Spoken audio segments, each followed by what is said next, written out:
SC Flora peatreener Marko Leelov, 3 päeva enne Paide mängu siin TV Flora kaamera ees. Räägime kõigepealt sellest laupäevasest mängust veel põgusalt, et Tallinna Kaleviga sa ütlesid peale mängu, et see oli üks hooaja halvimaid mänge või selle aasta halvimaid mänge, et kas nüüd on nii-öelda mõtted selles vallas muutunud? No eks ta ikka natukene võib-olla on rahunenud see olukord ja saab nagu kõik nüansid läbi mõelda, aga ma arvan, et just selle pealt oli nagu halvim mäng kindlasti, et me nagu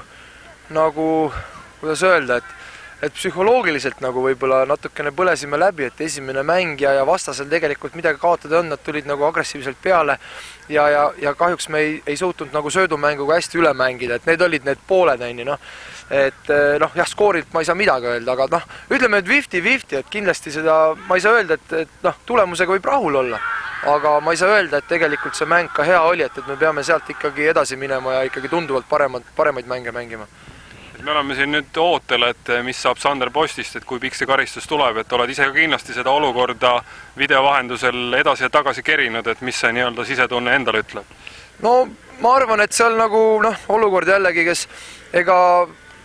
kui vaadata seda momenti, ega seal kindlalt nagu otsust nagu teha, et midagi seal toimus ja tegelikult toimus terve mängu vältel, et eks nad töötlesid seal mõlemad, et töötas see keskkaitse teda ja Post võib-olla, ma ei tea,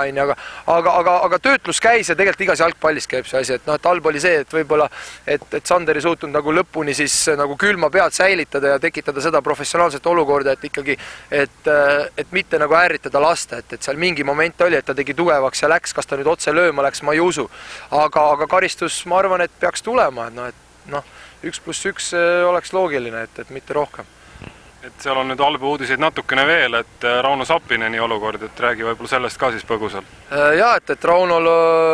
peaks olema siis täna operatsioon, et tal käeluu, ma ei tea, et tal kämblaluu siis pigem, et oli seal, ma täpselt ei tea, et seda peab arstiga rääkima, aga ta ütles ta ise nagu mingis olukorras seal nagu kehvasti jäi jalge peale ja kuidagi jäi käsi vahele ja mingisugune luumurd seal on, aga ma arvan, et selle saab nagu,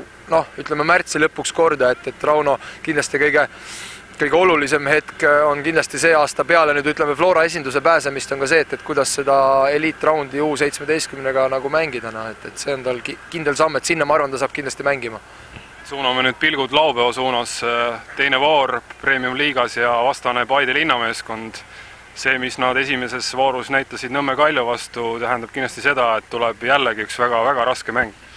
Jah, et nad tegid väga korraliku ja distsiplineeritud mängu ja teades selle aasta Paide ikkagi ambitsioon, et nad on ikkagi päris palju investeerinud ja toonud mängijaid sinna natukene juurde ja proovivad kindlasti nagu professionaalsemal tasemele jõuda ja teha ikkagi tulemust, et selle koha pealt nagu